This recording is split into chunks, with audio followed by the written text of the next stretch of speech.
Msinikasirikie, leo nataka niseme hii. Wakristo wengi hawampendi Mungu. Wanaogopa jehanamu. Na ukiondoa jehanamu katika fikra zao, ukiondoa moto wa milele katika fikra zao,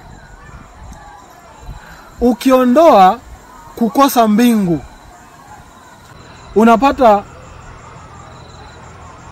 mtu anaweza kosa kwenda kanisani. Mtu pia anaweza kosa hata kutoa matoleo ya kanisani, kwa sababu sasa anaona sasa hakuna jehanamu. Sasa shida ni nini? Mara hiyo tayari mtu anaanza kukosa kwenda kanisani.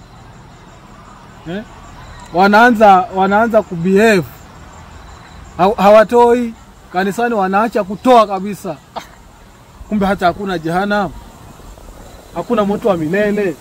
Kwa sababu kitu ambacho wanatumikia hao watu ni uoga.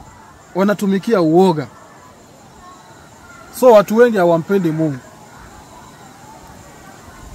Niwaambie tu kweli. Ni lazima umpende Mungu ndio uende mbinguni. Bila kumpenda Mungu huwezi enda. Lazima umpende. Love your God with all your heart. Thank you so much.